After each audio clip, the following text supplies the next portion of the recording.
안녕하십니까. 배열에 대해서 살펴보고 있습니다. 배열의 개념에 대해서 살펴봤고, 지난 시간에는 1차원 배열에 대해서 살펴봤습니다. 이번 시간에는 2차원 배열에 대해서 살펴보도록 하겠습니다. 1차원 배열을 사용해서 표현하기가 부족한 경우, 어려운 경우에 우리는 이와 같이 2차원 배열을 사용하게 됩니다.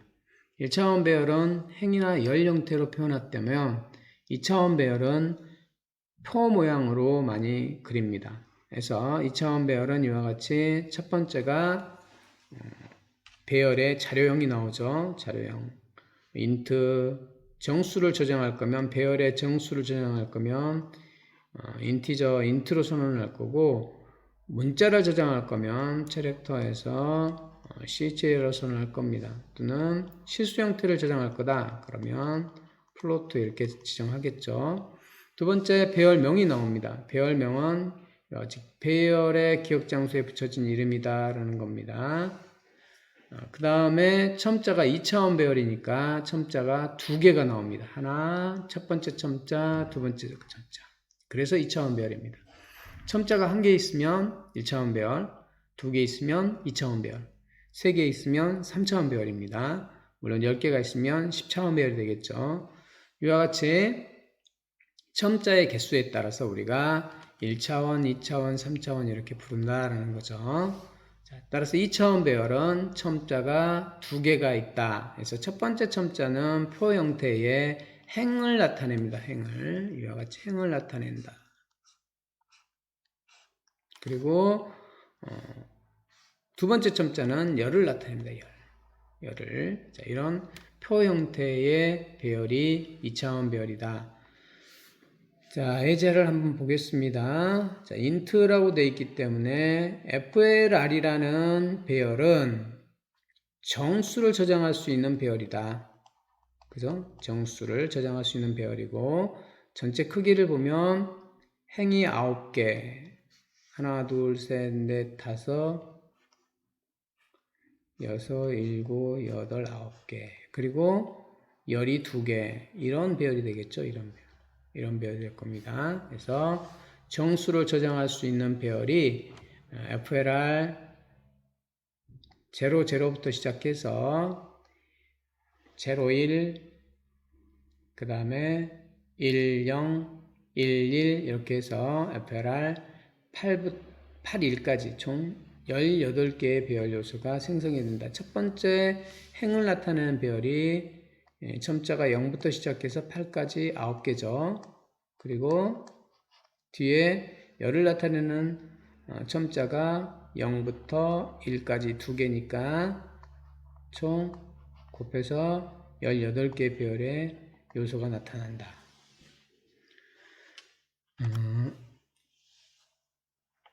지난 시간에도 사용했던 실습입니다. 약간 업그레이드를 해서 이번에는 9층 빌라의 한 층에 두 가구가 있다라는 거죠. 두 가구가 있다고 가정을 하고 이거를 2차원 배열로 표현을 한번 해볼 겁니다. 2차원 배열로 표현을 해서 사람 수, 빌라 전체에 사는 사람 수와 그 다음에 가구당 평균 사람 수를 구해볼 겁니다. 이거 역시 지난번과 똑같이 배열을 사용하지 않고 프로그래밍을 한번 해보고 배열 사용해서 프로그램을 한번 해보도록 하겠습니다.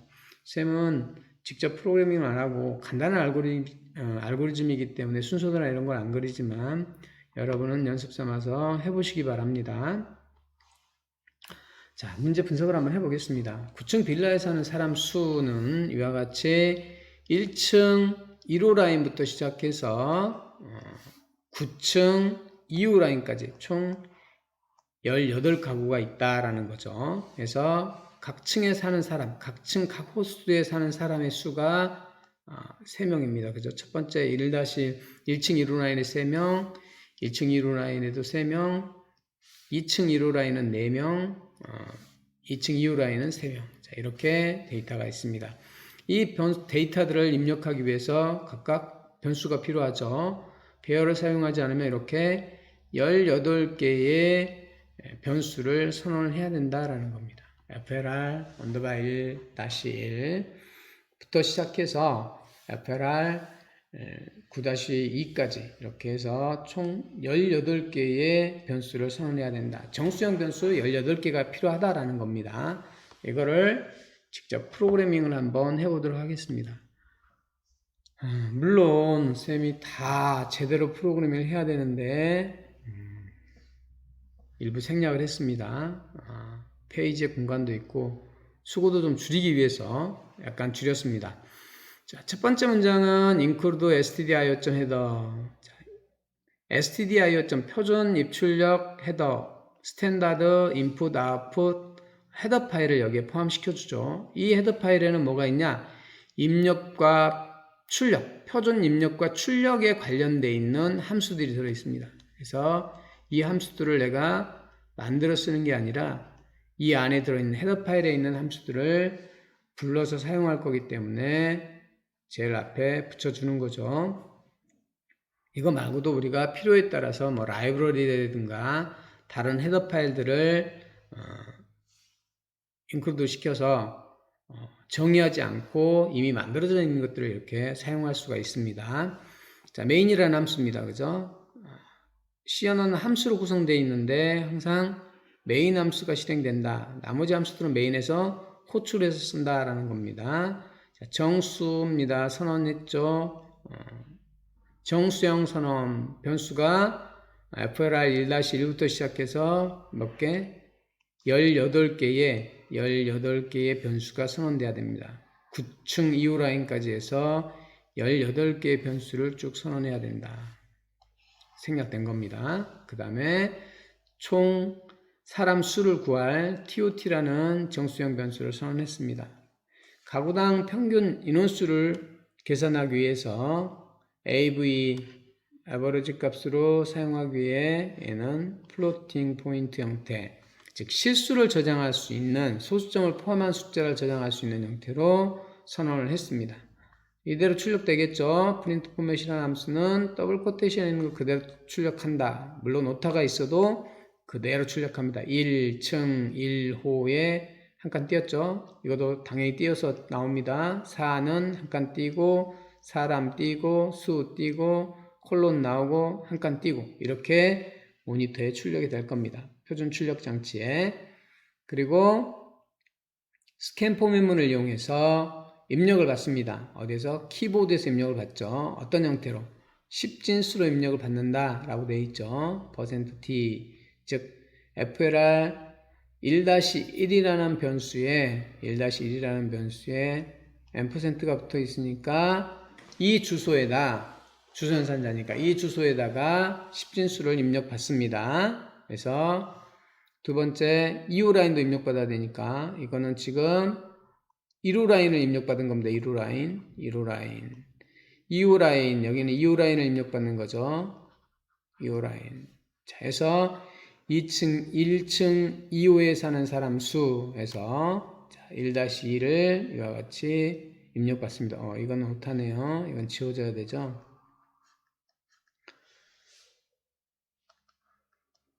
여기까지 지워져야 되겠네요. 그죠? 여기까지.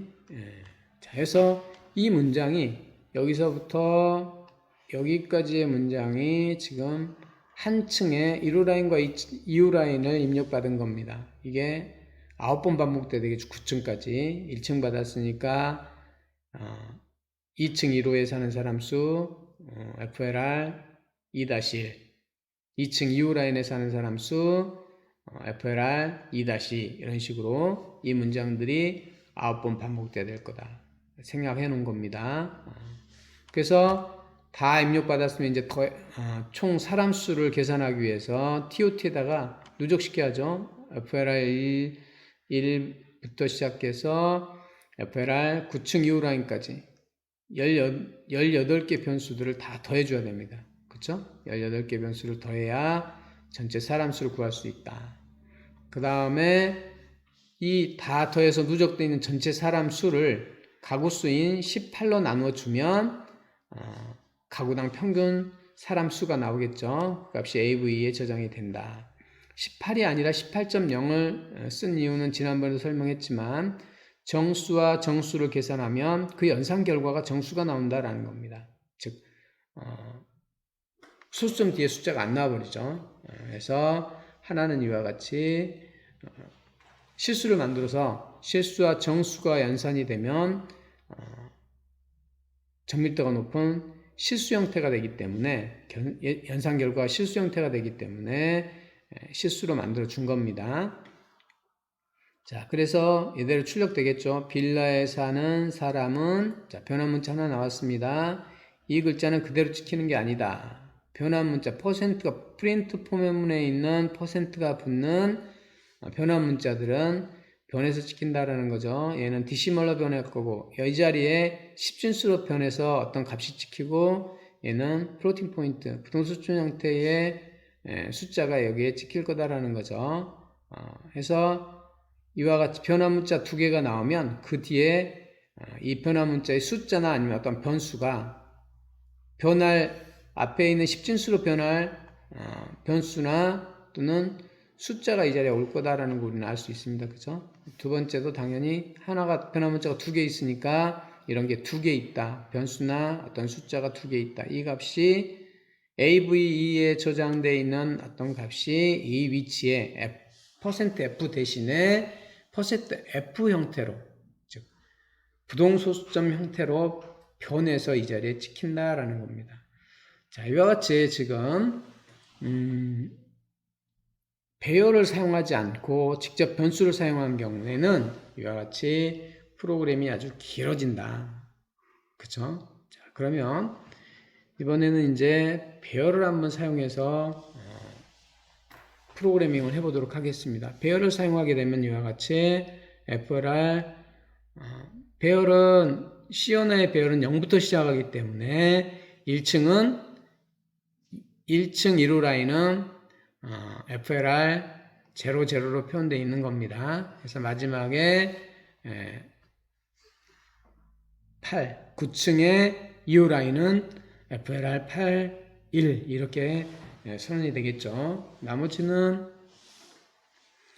앞에 직접 변수를 사용했던 거하고 동일합니다. 그죠? 자, 그러면 이것들을 프로그래밍을 하면 어떻게 바뀌는가 한번 보겠습니다. 프로그래밍을 하면 자, 2차원 배열을 사용해서 프로그래밍을 하려면 자, 이와 같이 그 18개의 배열이 이와 같이 18개의 변수가 배열 1개로 바뀌었습니다. 그죠? FLR 9, 2 이렇게 하나의 변수로 바뀌었다. 여기에 18개의 기억 장소가 있기 때문에 요거 하나로 FLR 1-1부터 9-2까지 18개의 변수 이름이 하나로 이렇게 줄어든 겁니다.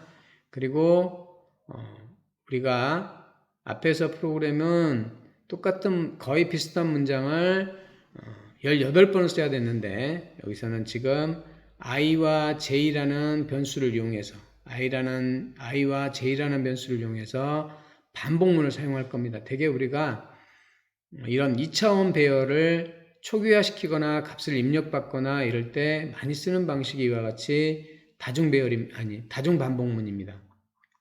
2차원이니까 이와 같이 두 개의 다중 반복문을 썼겠죠. 3차원 같은 경우는 초기화시키거나 값을 입력받으려면 다중 반복문 3개를 사용해야 되겠죠. 4차원인 경우는 4개를 사용할 겁니다. 되게 이렇게 쓴다라는 거죠. 그래서 이 두 개의 변수들은 반복문에서 값을 입력받을 때 사용한 변수로 지금 i와 j를 선언해 놓은 겁니다. 그 다음에 TOT에는 총 사람수, 빌라에 사는 총 사람수를 저장하기 위해서 사용했는데 여기에 초기값 0을 준 이유는 앞에서는 안 줬는데 여기서는 왜 줬을까요? 여기서는 TOT에다가 값을 누적시킬 거기 때문에 TOT에 어떤 값을 초기값을 주지 않으면 처음에 어떤 값이 들어있는지 모르기 때문에 반드시 이렇게 누적할 때 어떤 변수에 어떤 값을 계속 누적해서 저장시키거나 더하거나 할 때는 반드시 이와 같이 초기값을 줘야 된다는 거죠. 그 다음에 평균 가구관수를 구하는 AV는 똑같습니다. 자, 여기가 이제 프로그램이 대폭 줄어들죠. i는 0부터 시작해서 9보다 작으면 반복합니다. 얘가 조건이죠. 얘는 초기값, 포문은 초기값, 앞에서 다 배웠던 얘기죠. 초기값이 나오고 그 다음에 뭐 나옵니까? 조건이 나오죠. 그리고 마지막에 증가값, 이렇게 세 부분으로 구성되어 있다. 그죠? 그래서 초기값은 처음에 반복문에 들어올 때 한 번, 즉 i는 0을 초기값으로 줍니다. 그래서 조건은 i가 9보다 작으면 반복을 한다. 증가값은 언제 하냐면 이 반복문의 마지막 블럭을 만났을 때, 이 반복문의 마지막 블럭이 여기죠. 즉 이 블럭 마지막을 만났을 때 i 플러스를 한다라고 생각하시면 됩니다. i 플러스를 한다. 그래서 i가 9보다 작으니까 이 안에 있는 안쪽 반복문을 9번 반복할 거다라는 거죠. 0부터 시작해서 8일 때까지. i가 8이면 9보다 작은 거 맞죠? 9면 9는 9보다 작지 않죠? 같죠? 그러면 끝나서 이쪽으로 제어가 이동하게 된다. 여기 두 번째 반복문은 j라는 변수를 사용했습니다. 얘도 초기값이 0이죠. j는 2보다 작은, 그러니까 j가 2보다 작다라는 것은 0과 1인 경우죠. 0과 1, 2면 똑같기 때문에 빠져나올 겁니다. 따라서 이 j++는 언제 이루어지냐면 이 포문의 마지막 블록, 여기죠. 이때 j가 플러스가 이루어진다라고 생각하시면 됩니다. 그래서 이 문장을 처음에 만나면 j는 0이 되겠죠. 그래서 j는 0이니까 2보다 작은 거 맞죠? j의 0이니까. 그래서 이 문장을 실행합니다. 이 문장을 %t 변환 문자 나왔죠? 또 %t 변환 문자 나왔습니다. 두 개의 변환 문자가 있으니까 뒤에 변수나 어떤 값이 상수나 변수가 두 개가 나올 거다라는 걸 알 수가 있죠. 첫 번째 거, 두 번째 거 순서대로입니다. 첫 번째 나온 여기에 있는 값이 이대로 찍힌다라는 거죠. i에다가 1을 더한 값. 층수는 1층부터 우리가 보통 1, 2, 3, 4 이렇게 층수를 계산하지만 C 언어에서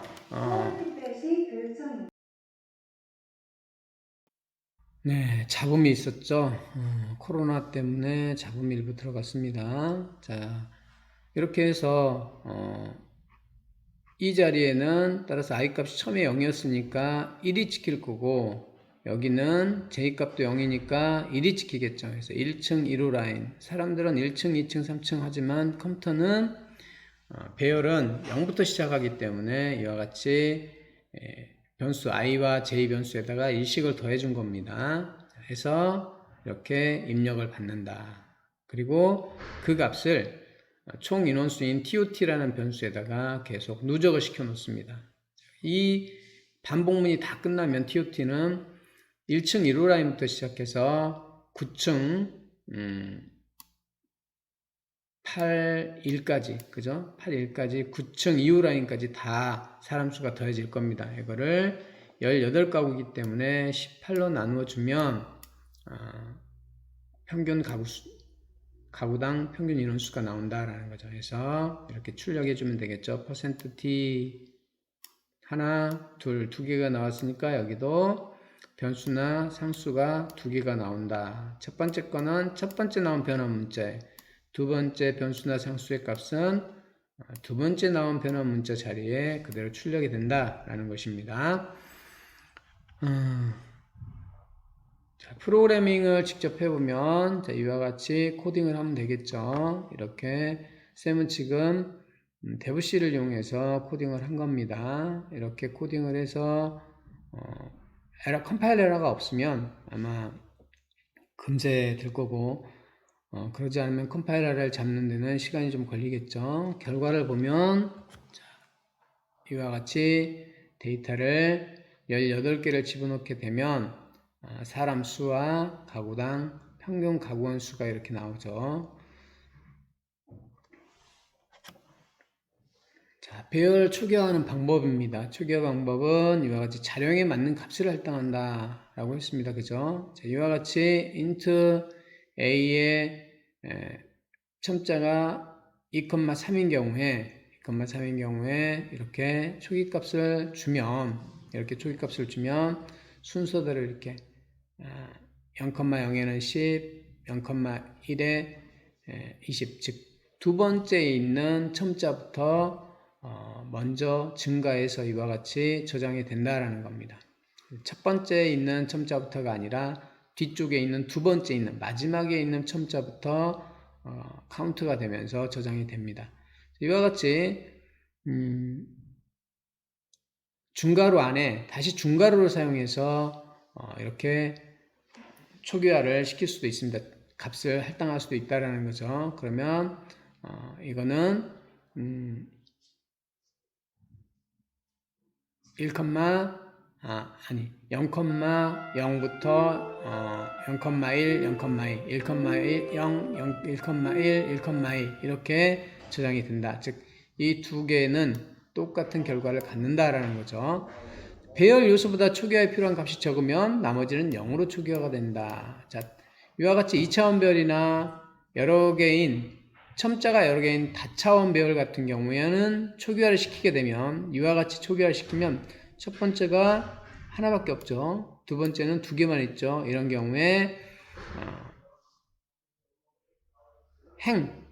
이거는 1행을 나타내고 이건 2행을 나타내기 때문에 1행의 나머지 부분들은 이렇게 0으로 채워진다라는 겁니다.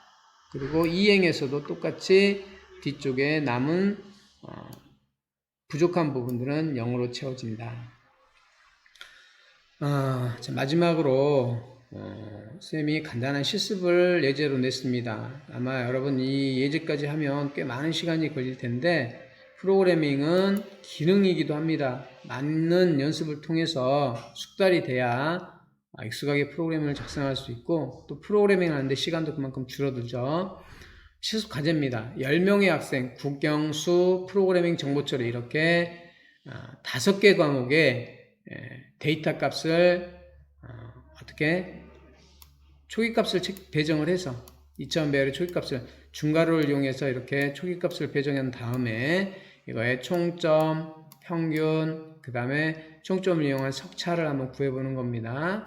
그리고 전체 학생 총점이 가장 높은 교과목이 뭔가 따라서 모든 교과목의 점수를 다 부여된다라는 거죠. 따라서 이런 경우는 10명의 학생이지만 11개를 만들어야 될 겁니다. 그죠? 11행을 만들어서 11번째 행에는 총점을 구하기 위해서 그죠? 국어의 총점, 영어의 총점, 수학의 총점, 프로그래밍의 총점, 정보처리의 총점 이렇게 각각 그 과목의 총점을 11번째 배열 요소에다가 저장해주면 될 것 같습니다. 그렇죠? 따라서 우리는 10명이지만